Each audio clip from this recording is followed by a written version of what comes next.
Hey everyone. This is a video that I've been contemplating making for almost 3 years now. Matter of fact, it's been on my mind since 2017. Mario Kart 8 is an amazing game. It's incredible. The track design, the music, mechanics, items, just the art style alone is enough to make it one of the best Mario Kart games. And if you go by sales, it is the most popular one too. By over 30 million copies. I don't need to explain why it's so good. Everyone agrees that it's amazing. I can't recall many times when I had anything bad to say about it. Well, let me rephrase that. I can't recall when I disliked the base game. That I know. Mario Kart 8 Deluxe, however, I'm not so sure. Over the past few years, I have sunk hundreds of hours into this game, and each time I play, I can't help but feel like I dislike it more and more. Deluxe is approaching 10 years old, and all I hear is that it's infallible, that it's the best Switch game simply because of track count. But when was the last time you actually compared it to the original? I never forgot how much I liked the Wii U version, but I never hear people talk about it anymore. But with Mario Kart World's recent release, I thought it would be a good time to go back and see what I really think of 8 Deluxe. And sorry to let everyone down, but I don't like this game anymore. They made it for babies. I don't mean that in a mocking or sarcastic way. I mean they ruined the game. The fundamental changes that Deluxe and the Booster Pass DLC made have broken the underlying mechanics of the original, wrecking the game's quality as a whole.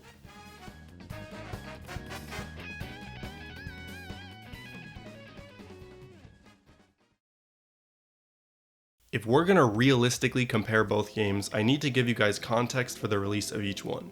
8 Deluxe has changed significantly since its release, and I don't want to jump straight into the changes.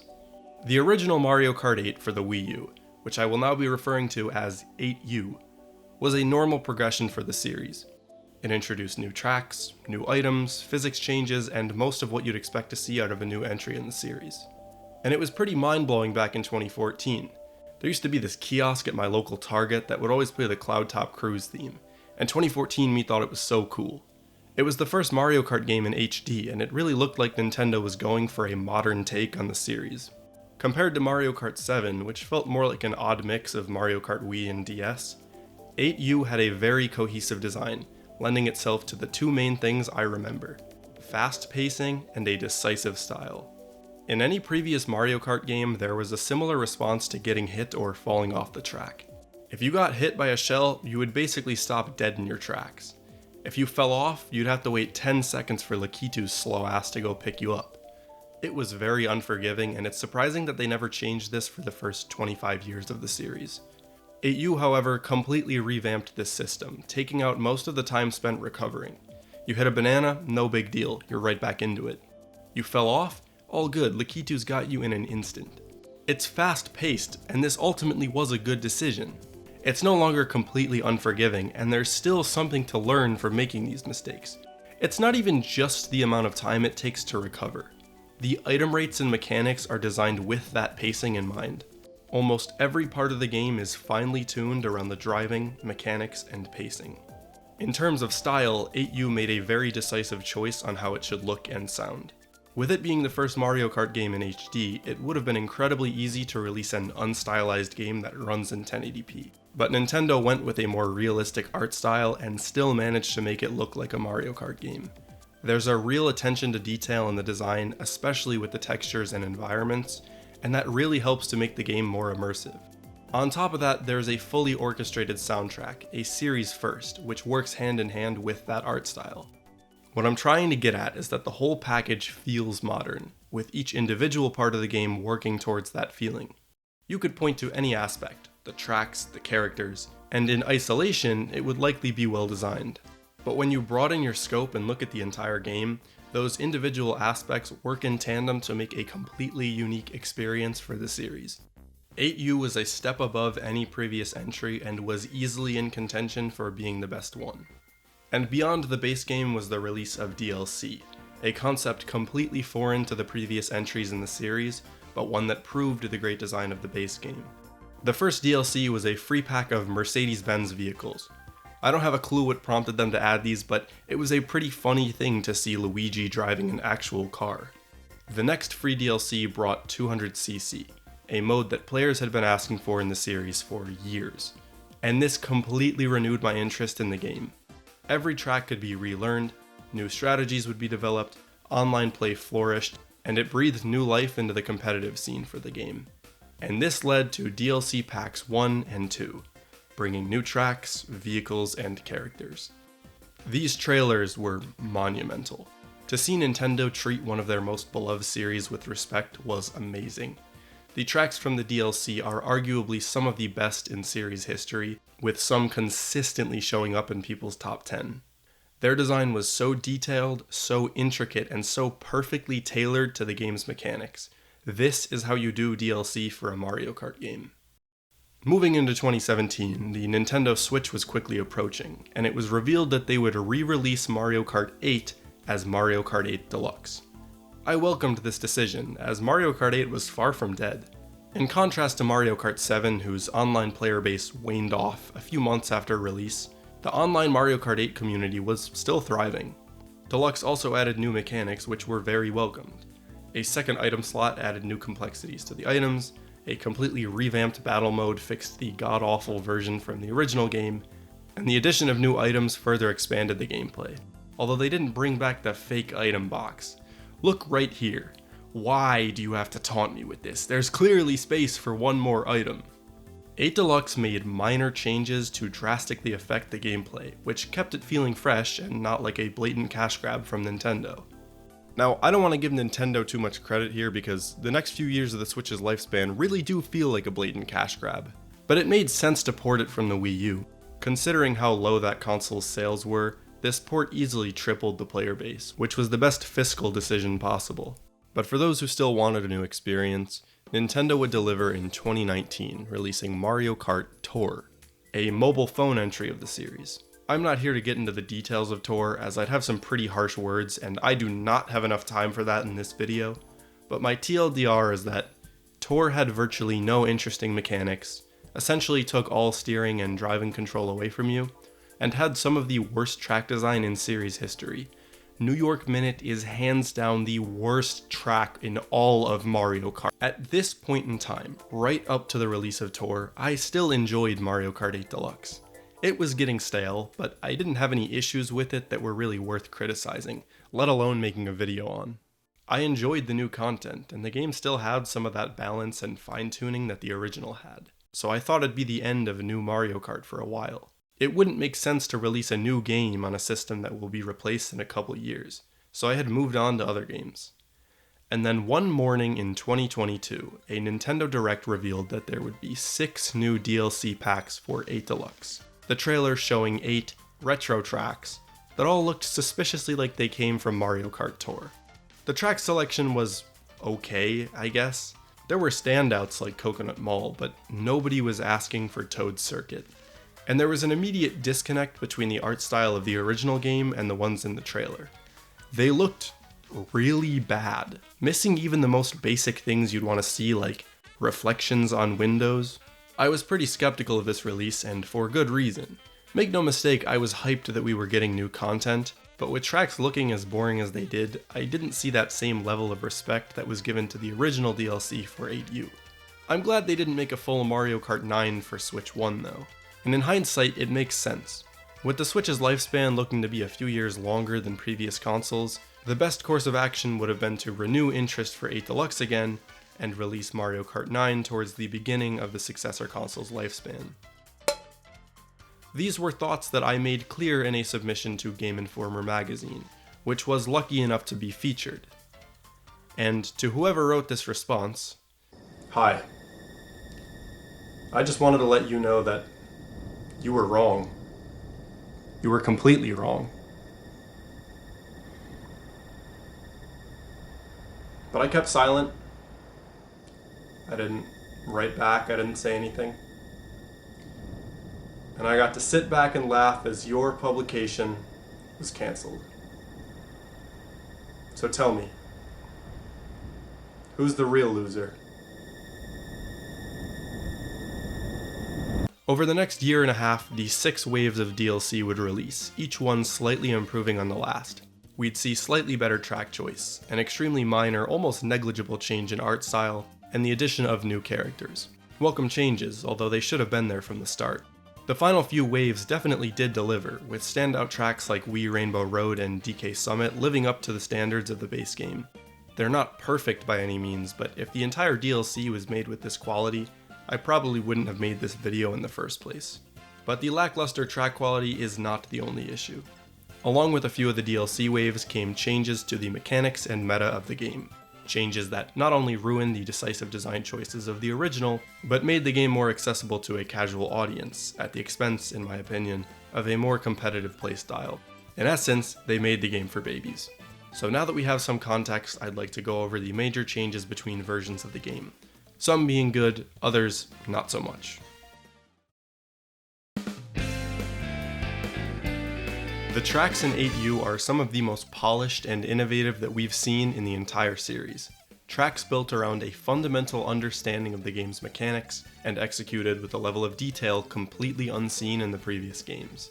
As I said before, with 8U being the first Mario Kart game in HD, it would have been easy to release an unstylized game that runs in 1080p. However, they managed to make each track look realistic and still feel like it belonged in the Mario universe. Take Thwomp Ruins, easily one of my favorite tracks in the game. Right from the starting line, it looks like the actual site of ancient ruins. The roads are made of individual rocks, with vegetation taking over the cracks in between. The bricks look imperfect, as if they'd had years to weather away. I can't pinpoint the exact reason for this look, but my guess is it has to do with the detailed textures. And after driving deeper into the track, we come to a larger opening, and this starts to paint a bigger picture. We still see vegetation growing, but we see carvings of thwomps in the wall. We can see what looks like a shrine at the top, and an entrance to a later path which goes through the mouth of a thwomp. These design choices make the track feel both stylized and realistic, telling a story or adventure just from the design alone. And this style is consistent across the entire game. You'd be hard-pressed to find a single track that feels out of place. It's especially apparent in the retro tracks, which are leagues above the rest of the series. Every previous game that had retros would basically just port them one-to-one. SNES tracks were just flat roads with no variation or attempt to redo what was already made. 8U on the other hand completely revamped the originals, being almost unrecognizable to their older counterparts. Look at Donut Plains 3. There's an obvious attempt to make it look like it fits with the rest of the tracks. It's clear that the developers used the resources at their disposal and put real effort into making something unique. And they succeeded, as 8U could definitely be considered the best looking Mario Kart game. What about the tracks themselves? Well, the 16 newcomers are all great. Sure, a few of them aren't as interesting as the rest. For me, I can never get behind Sweet Sweet Canyon and its piss water that you drive through.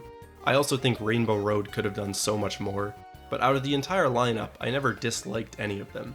Mario Kart 8's gimmick was zero gravity, which basically let the developers break free of any layout-based restrictions. No longer did they have to confine themselves to a flat racetrack. They could go anywhere they desired. And just about every track utilized zero gravity in a meaningful way. The retros specifically incorporate zero gravity to remake parts of old tracks. Again, the developers obviously took the time to integrate these tracks with the resources they had. As for the DLC tracks, they are impeccably designed, applying every new mechanic to make some of the best tracks in the entire series. They also were designed with 200cc in mind, making them equally playable regardless of CC. I could go over individual design concepts, but the point I'm trying to make is that the originals were tailor-made for this game's mechanics. Each track recognizes the needs of the game and builds itself around that. But moving on to the Booster Pass DLC, the tracks seem to lack that attention to the game's mechanics, putting more emphasis on improving the graphics from Mario Kart Tour for their release on console, and the consistency and art style that we came to expect was not present. The graphics in the first wave of DLC tracks were really bad, and it looked like the whole fanbase was upset about it too. Taking a look at Toad's Circuit, we can see that the textures are far more cartoonish than before, with the grass texture looking like it's literally just a solid shade of green. Pause the gameplay at any moment, and you won't find a hint of realism. Every texture looks pristine and it lacks any imperfection. You might say it's unfair to choose Toad's Circuit as it didn't have much going for it in the original, but look at Coconut Mall, one of the most visually distinct tracks in Mario Kart Wii. It looks offensively cartoonish, with buildings in the background being literal rectangles. They stripped all the character away from the original and released a bastardized version instead. Nowhere in 8U was this lack of detail present. Now, I can't say for sure if this was due to developers having tight deadlines, missing resources, or simple laziness, but I do know that Wave 1 was being worked on very close to the release deadline. Some screenshots which were posted 3 days before release showed updated visuals for Coconut Mall. They added reflections and changed some washed out colors. This makes it seem to me like development was rushed, and that would explain the lack of detail in the courses. Or what if the DLC was trying to change the game's art style? Well, that's fine, but then why do the later DLC tracks make more of an attempt to match the original? Regardless of the reason, the style is not consistent between 8U and the Booster Pass DLC. These 3 screenshots do not look like they came from the same game. Another big issue that plagues the DLC is scaling. Tracks need to be scaled properly to make them enjoyable to drive on. Turns need to be the right size compared to the kart itself and the kart's turning radius. To give a quick example, let's look at GCN Mario Circuit, where a turn like this feels perfect for the extremely tight drifting and double dash, but is far more difficult in Mario Kart Wii, forcing you to go wide into it or else you'll drive into the grass. Of course, it depends on which kart and character you use, but I'm speaking generally here. Most of the courses in the DLC drive well in 150cc, but the issue becomes painfully apparent in 200. So many tracks are simply too small to turn through properly, and small roads show up all the time. You can use brake drifting to tighten your turn radius, but it also slows you to a halt. 200cc is supposed to be fast and smooth. You don't want to slow down every 2 seconds. I'm sure you could just boil this down to skill issue, but I am not convinced. Try playing Coconut Mall in 200cc and not bumping into a wall. Even as a veteran of this game, even with hundreds of hours of practice, I still consistently hit the walls, and that's not just the fault of the player. They didn't do enough to make the tracks enjoyable for 8 Deluxe. Above all though, the Booster Pass tracks are just boring. Across every wave of DLC, there was some issue that could have been easily fixed had the developers just put more time into making the tracks work for 8 Deluxe. The majority of tracks don't make any attempt to utilize zero gravity, beyond just adding a flat portion of track where it's turned on or using it for half pipes. And as I said, graphically, the new tracks are way too cartoonish. They aren't derivative of the originals, they simply copy the track layout without any of the design. Compare that to 8U, where the retros were completely redone to fit the new game. They build on top of the game's mechanics, while still staying faithful to the original. And sometimes they just miss the easy stuff. In the original version of Sunset Wilds, the sun would actually set each lap, creating some sense of immersion. It was even present in the tour version, but they didn't do that for the DLC. And the fucking cars didn't move in Coconut Mall when it released. How hard is it to program a fucking car moving back and forth? What baffles me is that they already had the brilliant track design from the previous games. Had they just spent the time to make each track work in 8 Deluxe, they could have banked on what was already made to make a good track. But they didn't do that. They did the minimal work to port these tracks over from Tour. I am 90% sure that that is the reason for these issues. That these tracks were made for Tour first and then ported to 8 Deluxe. Even though some of them say they are original, I don't believe that. Do not let anyone tell you that Sky High Sundae was originally from 8 Deluxe. It wasn't. The gimmick of Tour is that it had tracks based on real locations, an idea which sounds kind of cool on paper, but in execution they managed to make some of the most boring, uninspired tracks I think I've ever seen. New York Minute is easily my least favorite Mario Kart track ever, with completely nonsensical design. When I think of New York, I think of major landmarks, Times Square, Central Park, but this track just relies on its bullshit cartoon look instead. I could think of 1,000 cool ideas for a New York City track. How about you drive past the Nintendo NYC store? Or maybe glide over the Hudson and go through different boroughs? Or maybe just base this track off New Donk City from Mario Odyssey. It would only take a few minutes of thinking to outdo what they already made. I don't have enough time to talk about this track. I could fill an entire video talking about it, and maybe I will in the future. Sky High Sundae was a little jarring to me when it first came out. I was quick to say that it would be one of the worst Mario Kart tracks ever, and after playing it, I can say that I was right. They unironically made a track that is a long oval with tricks. No obstacles, just an oval that goes up and down. We've seen a track like this before, Baby Park for Double Dash. But in that game, the whole point of the track was to make the most absurd and frantic experience possible. Double Dash had crazy items, so they built a track around that fundamental mechanic of the game. Sky High Sundae has virtually no attachment to 8 Deluxe, besides the basic use of zero gravity. I find this one particularly embarrassing because the theming of ice cream or desserts has nothing to do with the track itself beyond visuals.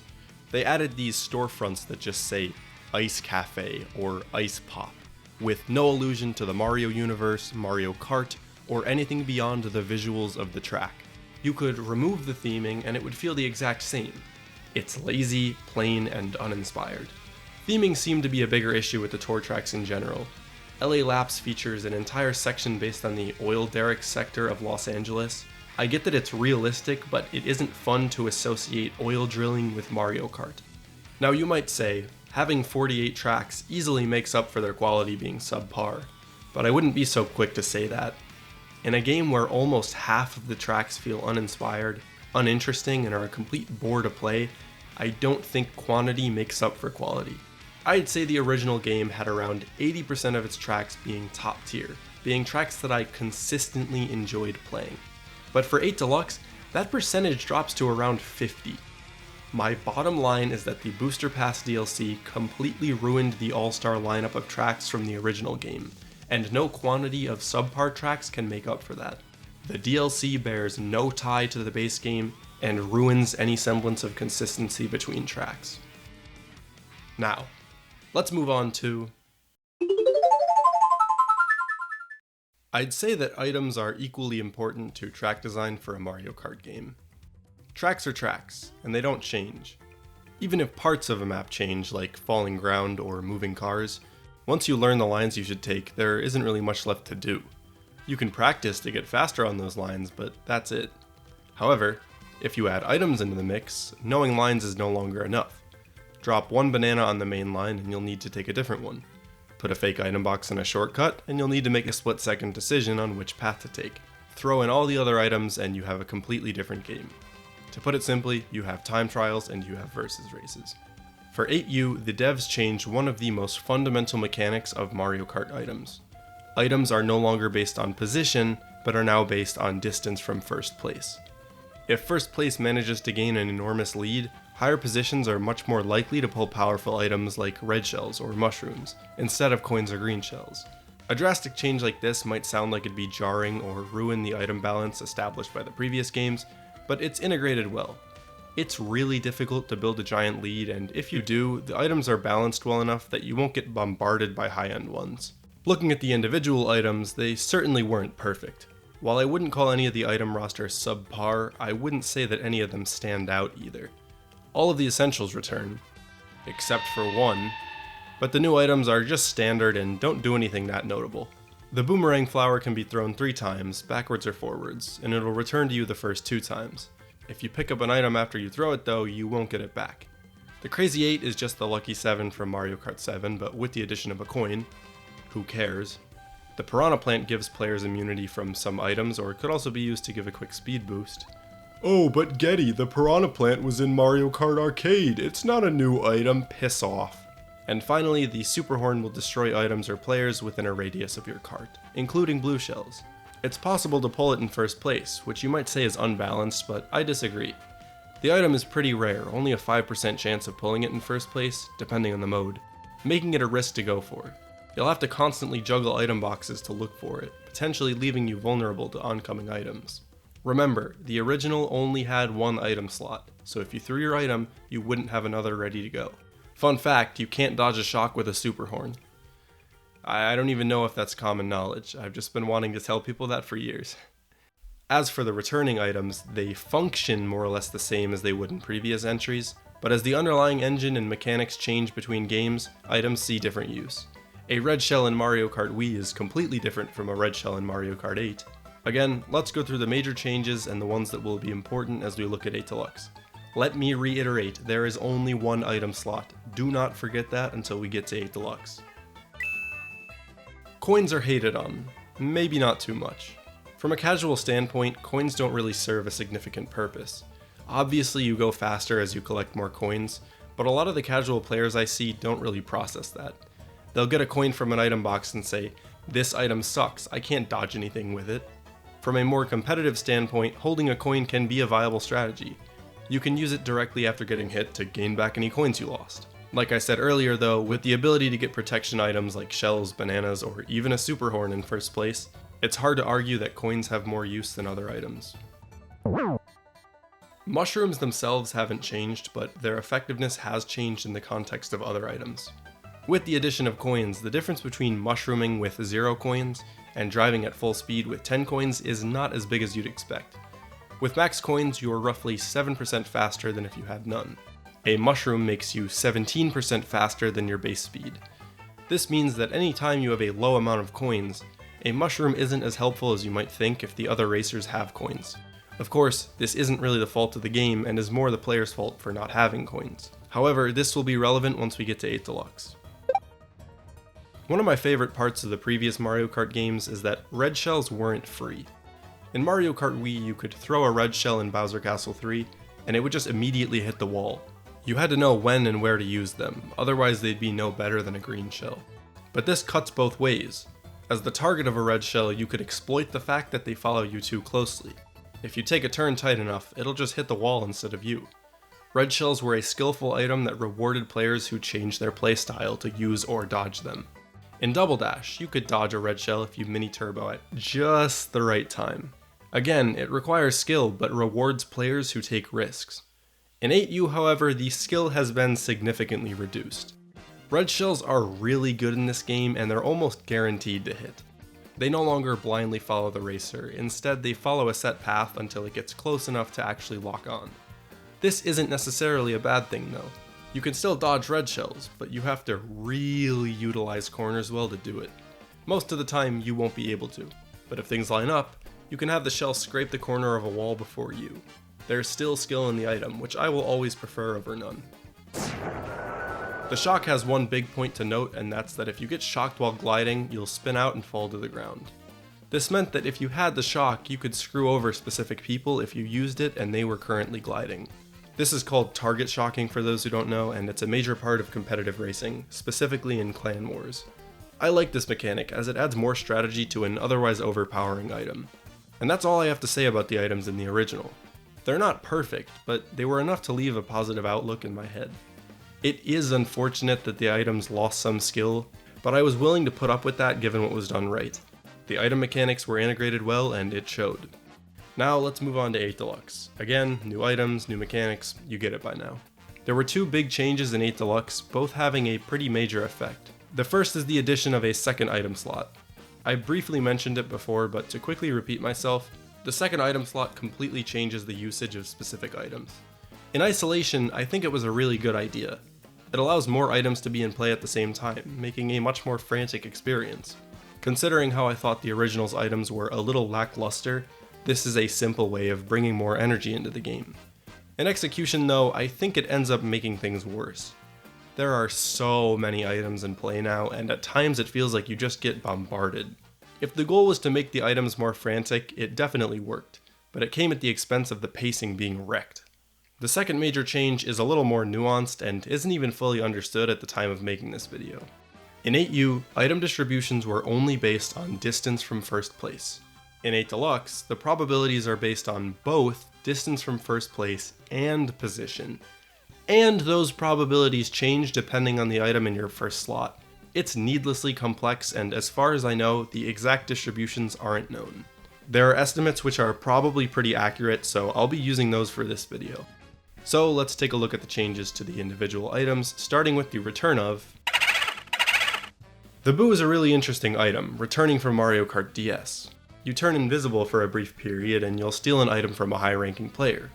This invisibility lets you pass through oncoming items, or even dodge a shock if you are lucky, but there's no guarantee that the item you steal will be useful. It's possible to steal a coin, which means the item is much more defensive than it is offensive. If you're in a high spot though, you'll have to worry about your first item getting stolen. It's a great addition to the game and one that adds a layer of complexity to the meta, especially when paired with... Coins are back and they serve a larger purpose now. If you're in first place where you're most likely to pull a coin, you'll have a really high chance of your item being stolen. That means you'll want to have a coin in your first slot and a defensive item in the second. This also makes juggling items a lot less risky. In execution though, it's not a perfect fix. Remember, powerful items are much easier to pull now. If you're in first place, ideally you'll hold 2 defensive items because if the person behind you has triple reds, they can easily punish you. But with coins having a roughly 70% pull rate in first, you'll still be left vulnerable for the majority of the time. It's difficult to say if any of these changes are bad, but they certainly change the playstyle. Red shells suck in 8 Deluxe. Not because they're no longer effective, but because they're too effective. Red shells will hit you by literally any means necessary. They lock on and are a complete pain to dodge without an item. To be honest here, I don't have any concrete evidence to show you. There aren't any listed changes in the patch notes, and I can't point to any internal changes.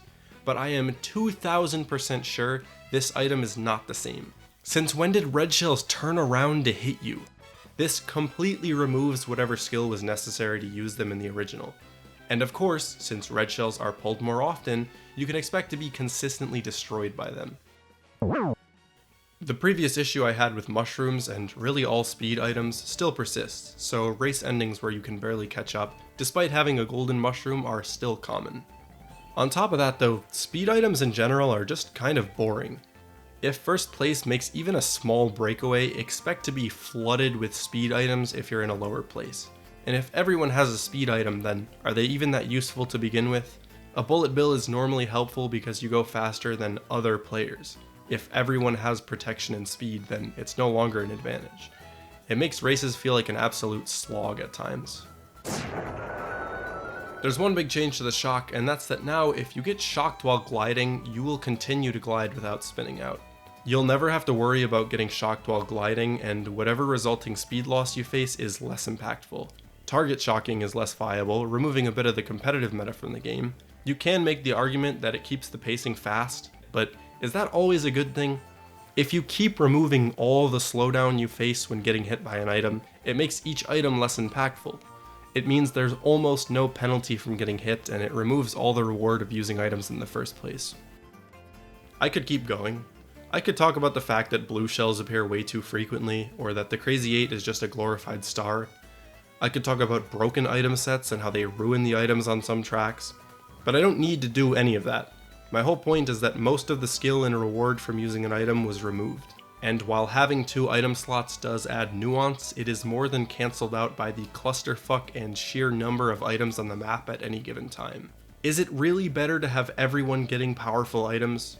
Does it make sense for first place to get destroyed by red shells? Is it fun if you don't have to wait at all after getting hit? I don't want to play the kids these days don't understand card, but when I grew up playing Mario Kart, I got used to waiting 10 seconds after falling off the track. I had to learn how to play, learn how to apply my skills to race faster. 8 Deluxe just throws that out the window and makes it easier. The Booster Pass DLC only made things worse. While I don't know if the actual item percentages have changed, I don't recall them ever being as obnoxious and unbalanced as they are now. There's only one change I'm going to mention, and that's that they made item boxes reappear almost instantly. This means you will never miss one, and it adds even more items into the mix. Again, it's a change that removes skill. You'll no longer have to worry about choosing the right item box, because they'll never disappear. All of these changes culminate in the pacing being mutilated. The reason 8U was so fun is because of how fast paced it was. Compare the time it takes Lakitu to pick you up from Wii to 8U, and you can see just how much faster it moves. Same thing applies when getting hit by items. And that was a good change. It made things faster without removing the reward of using items.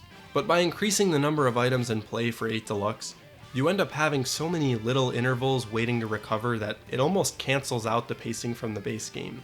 And it's not just the pacing that's affected by this. In Mario Kart Wii, you could be driving and fall off, and the long recovery had actual value. It's like, oh, if I take this turn super tight, I'm going to fall off and lose a lot of time. I should make sure I don't.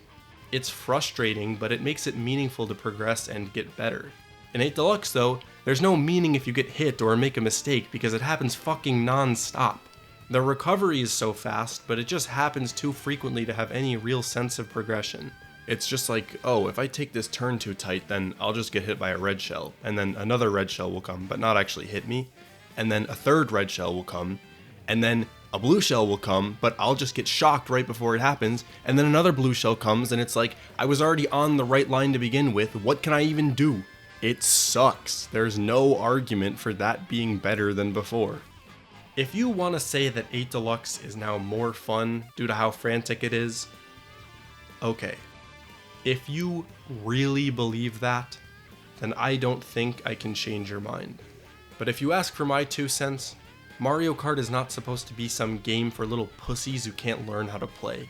I like having to struggle a little. I like learning how to get better and coming up with new strategies. Oh, what's this? You got hit by the thundercloud in Wii? Tough shit. You just lost 15 seconds. Learn to do better. Men used to go to war, you know. Can I say the same about 8 Deluxe? No, not at all. They stripped away so much of what I liked about the items in the original, completely ruining what they already had. The items suck. Plain and simple, they are so much easier and they destroy the pacing. The items were the worst change from the original. Now that this topic is covered, let's move on to something a little less infuriating. I want you to think of your favorite Mario Kart track. It doesn't matter which one, and if you can't decide, just choose one of your favorites. Now, think of the music. I'm willing to bet that 99% of you could remember what it was immediately. In part, Mario Kart tracks are defined by their music. You could make the greatest racing track of all time, but if there's no music, no one would enjoy playing it. Conversely, you could make the most basic track of all time, and if it had good music, people would probably enjoy it.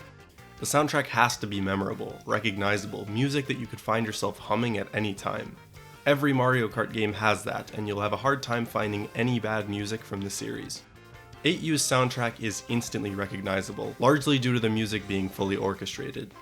Songs frequently include guitar pieces or heavy brass, and it really works to make these tracks feel grand.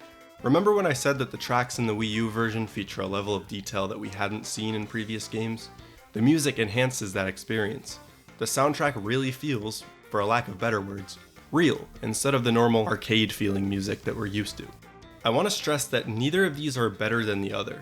Arcade music or orchestrated music, both can equally enhance a Mario Kart experience.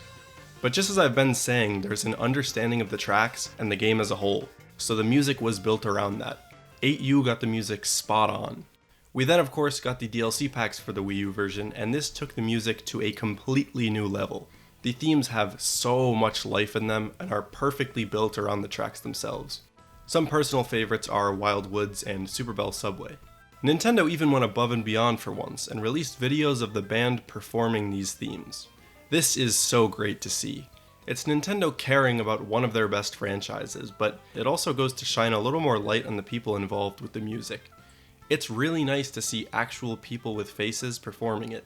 Obviously they're credited in the game, but instead of me thinking the music was done by Koji Kondo and the rest of the music team, I think the music was done by the Mario Kart band. If only Nintendo would do this kind of thing more often. For 8 Deluxe, the only new music we got was for the battle mode. I'm not going to cover these, but they are up to the standard of the Wii U version. And now let's move on to the Booster Pass DLC. With the track list being comprised of only retros, we wouldn't be getting any original music unless you count the tour tracks. This meant that the composers would be giving their interpretation on pre-existing themes.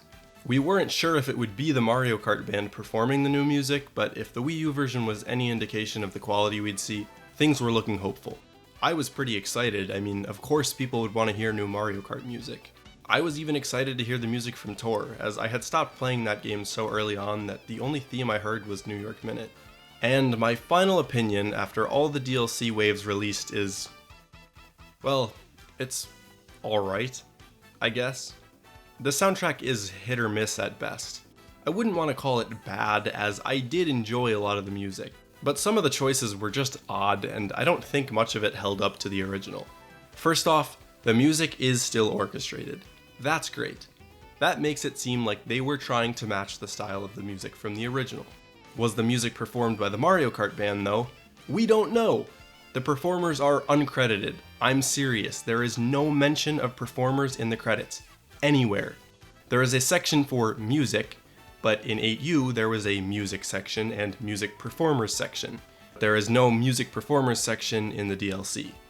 This makes it hard to tell who should be credited, and as far as I can tell, there aren't any videos of the performance either. Let's start with the normal retros, meaning anything not from Mario Kart Tour. The main standout, easily one of the best in the whole game, maybe even the entire series, Shroom Ridge.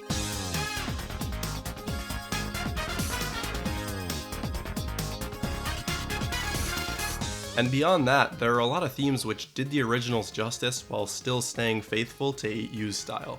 Wii Rainbow Road and SNES Bowser Castle 3 particularly excelled with this. But as for the rest, they're just standard. A lot of them are essentially remasters of the original, especially the ones from Mario Kart Wii. Whatever the reason for this is, it's a letdown. There's just no unifying style between the themes, and I don't think you can classify them with the rest of the game. As for the Tour retros, I found them a little more interesting. Since I didn't play Tour for very long, the music was essentially new to me. I could go into them with no preconceived notion, which I couldn't say for the other retros. I have to say it outright though, the Tour music is garbage. Just about every song is truly horrible, and I am baffled how someone thought they sounded good at all.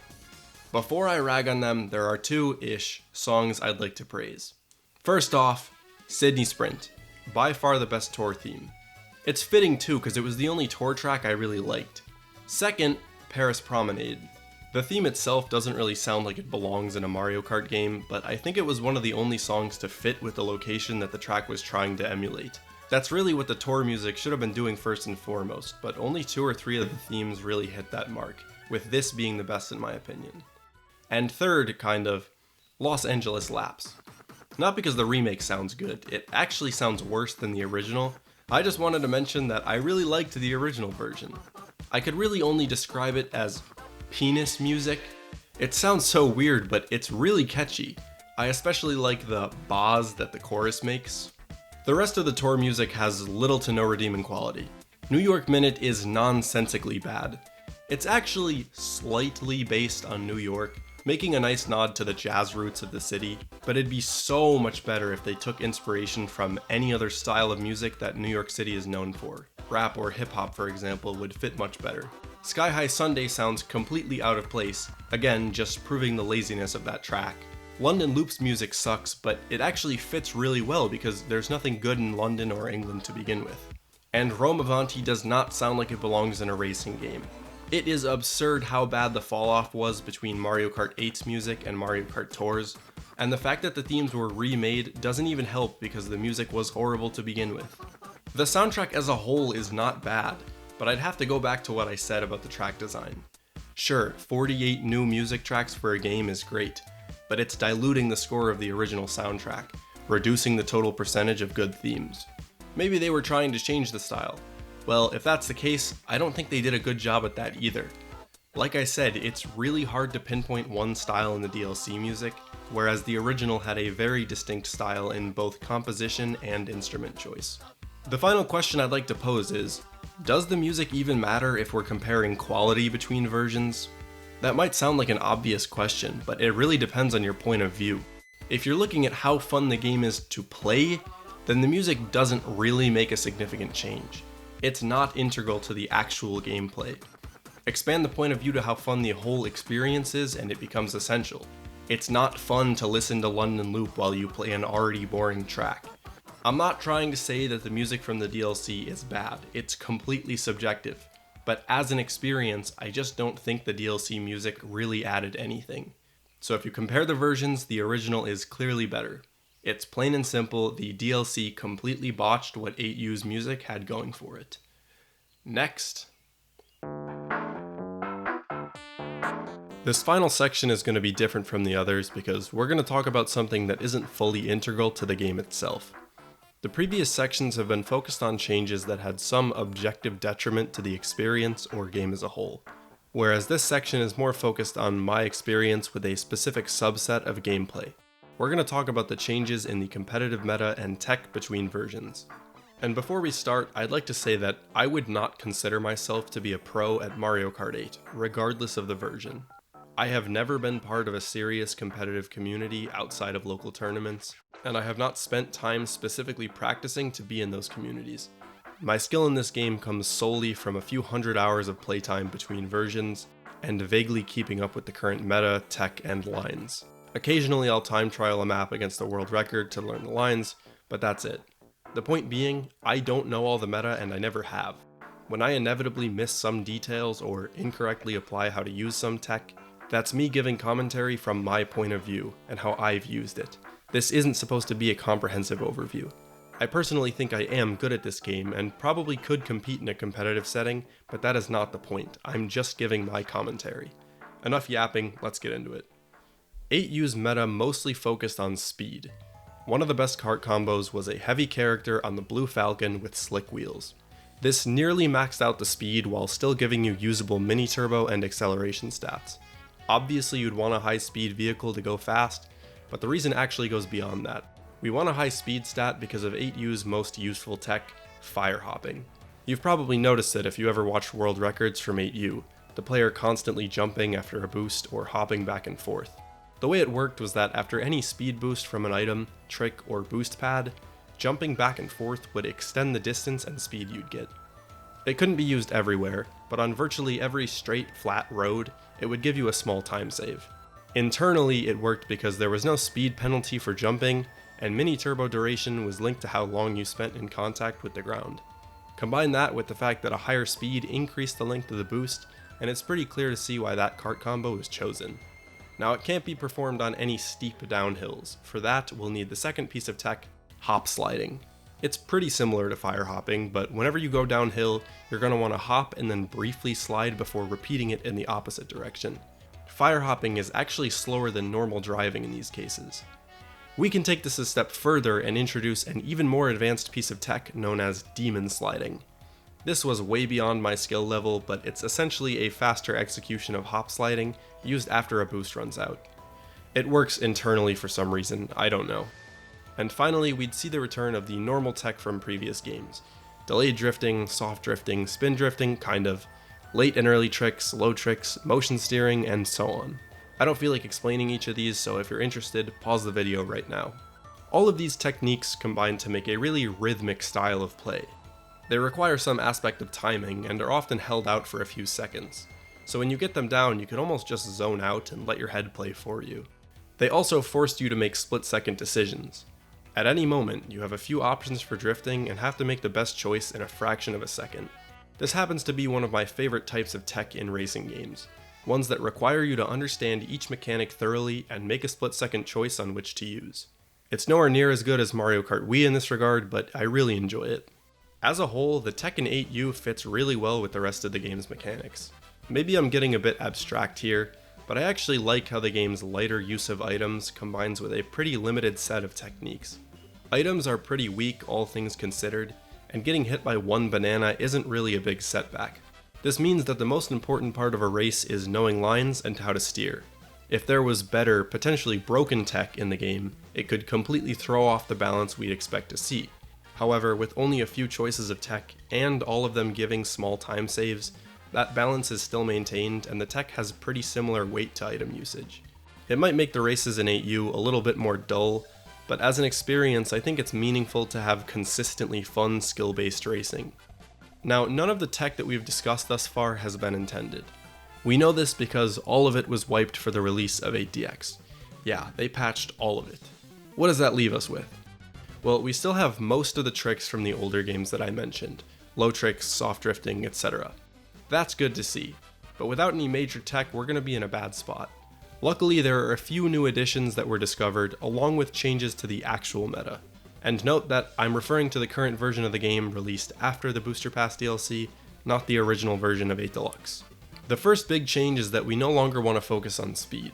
The speed stat is still important, especially in a non-time trial setting, but now the stat we want to focus on is mini turbo, which is actually a hidden stat. For whatever reason they don't show it here, but as the name implies, it determines how strong your mini turbos are. The developers of 8 Deluxe decided that mini turbos should be stronger in general, so they gave slight buffs to blue and orange ones and introduced the purple mini turbo, which is significantly stronger than orange. And this shift in meta brought two main pieces of tech, motion gliding and Kusan physics. Motion gliding was discovered as an addition of sorts to a pre-existing piece of tech. Since mini turbos were buffed, players began to realize that at some ramps it would be faster to use a mini turbo instead of tricking off of it, primarily glider ramps. It was also discovered that while gliding, your lateral velocity scales higher than the base velocity that moves you forward. Put simply, you glide faster if you move diagonally. These two things combine to make glider vectoring, which could save you a bit of time on most glider ramps. Motion gliding, however, took that a step further. For whatever reason, when you turn motion controls on, the game doesn't disable the inputs from the joystick. No, it actually adds them to the motion inputs as well.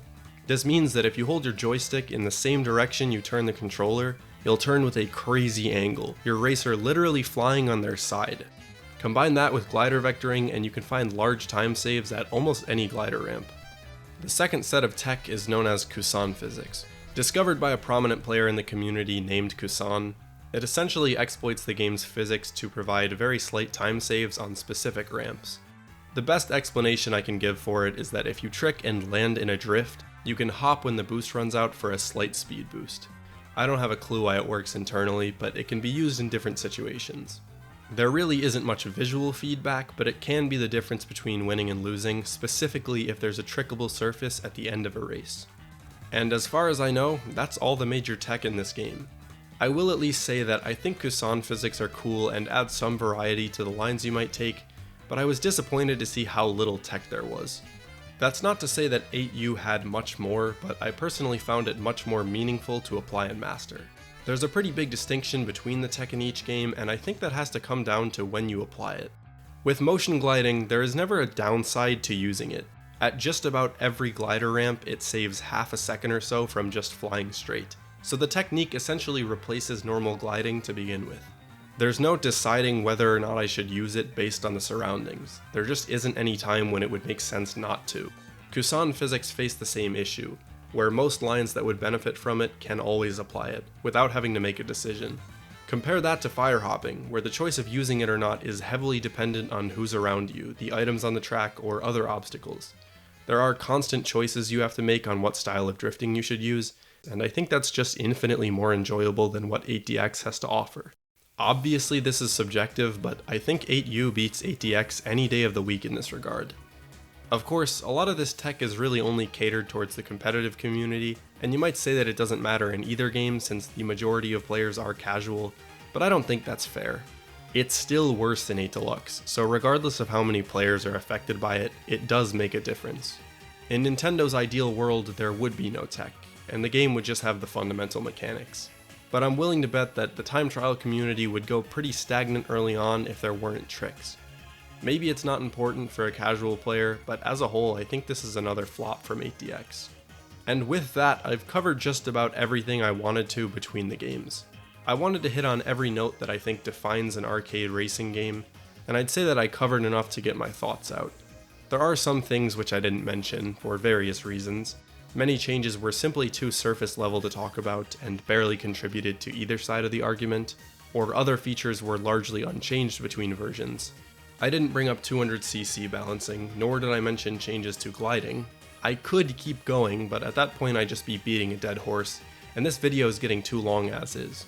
So the last thing I'd like to do before wrapping this up is address some potential counter-arguments and why I don't really agree with them. I'm not going to go too in depth on the actual changes here, but I wanted to acknowledge as many views as I can. Deluxe fixed the battle mode from 8U, and the Booster Pass DLC added item customization. Yeah, you're right. 8U's battle mode was plain bad. It only included balloon battle, no coin runners, and the courses were just a selection of racing tracks, not even good ones at that. Who wants to play on Sherbet Land? 8DX completely revamped it, adding new modes, tracks, and mechanics. And yes, the Booster Pass DLC added a ton of item customizations that we should have always had. But battle mode has never been the main focus of a Mario Kart game in my mind, so I didn't really find a place to mention it in this video. So yeah, I completely agree, but I found other issues in 8DX to be more meaningful. The Booster Pass DLC fixed some character balancing issues. For Wave 4 and on of the DLC, there were changes to the stats of some characters and carts. This changed the best combo from Waluigi on the Wiggler cart to Yoshi on the Teddy Buggy, depending on the CC. I think people were getting tired of lobbies filled with only Waluigi Wiggler, and I suppose I see why that might get boring. However, I think this point is focusing on the wrong things. There was never a large imbalance between kart combos to begin with, so changing the presumed best one is essentially just a visual change. The combo you choose doesn't really make that much of a difference anyways. Knowing lines and how to use items completely trumps having a good combo. From the release of the Wii U version up to the present day, I have never played the best combos, even in tournaments. For 8U, I always played Waluigi on the land ship, and for 8DX, I play Wario on the Koopa Clown. And I could still compete. The point being, these changes don't really affect gameplay at all and don't detriment the play experience. New York Minute is not designed poorly. I like that track. No, I like the new music in the Booster Pass DLC. If you like the new music, then that's honestly cool and I completely respect your opinion. I personally don't agree, but I would never want to shut down someone's opinion when it's completely subjective. The main point I tried to make about the new music was that it didn't fit with the pre-existing themes. Style and quality are pretty unrelated when it comes to music, so my personal opinion that there was a drop in quality didn't contribute much to my opinion on the style. There just weren't any decisive choices made with the new themes, and the ones coming from Tor didn't even sound like they belonged in a Mario Kart game to begin with. 8U had a distinct style, the Booster Pass DLC ruined it. Mario Kart is supposed to be for a casual audience. You're only looking at it from a competitive standpoint. Here's an argument with some merit. I primarily play Mario Kart competitively. Not enough to be a pro, but I definitely wouldn't call myself a casual. All my opinions are inherently going to have some bias towards that playstyle, so my takes on items or tech might not apply well to casual players. In terms of tech, a casual player could essentially remove all of that from the game and there would be no difference for them. But as I said before, it still affects an entire community of players. It is ignorant to say that a game shouldn't be designed for both communities. In terms of items though, there's a much bigger discussion to be had there. I didn't like the items and balancing in 8DX because they essentially lowered the skill ceiling and threw off the pacing that 8U established. But a casual player isn't fully affected by that skill ceiling if they aren't near it to begin with. Items are what make casual play fun, so the cost of getting hit by 4 red shells in a row isn't quite as bad. In that sense, the item balancing isn't as bad for a casual player. As a whole though, I still think you should accommodate all audiences and playstyles. I simply don't enjoy 8 Deluxe the way I used to. I straight up do not remember the last time I played it and didn't get bothered by one of the changes I mentioned. In my head, I always thought I had so much nostalgia for this game. Countless hours of playing with friends, time trialing, tournaments, or single player. I have 3 stars on every cup and did virtually everything I could have. But as I look back without rose-tinted glasses, I can see that none of my nostalgia comes from Deluxe. It comes from the original. It comes from me being so amazed by that Target kiosk that played Cloudtop Cruise. What the hell happened? At this point in writing the script, I don't know what to say. I really don't think people will agree with me, and I'm not making this video to convince others that 8DX is bad. I wanted to make this video 3 years ago because I didn't think anyone would have listened to me. I mean, look at Game Informer, they passed off what I had to say because they thought they were right. And I want this video to be as accommodating as possible for all players.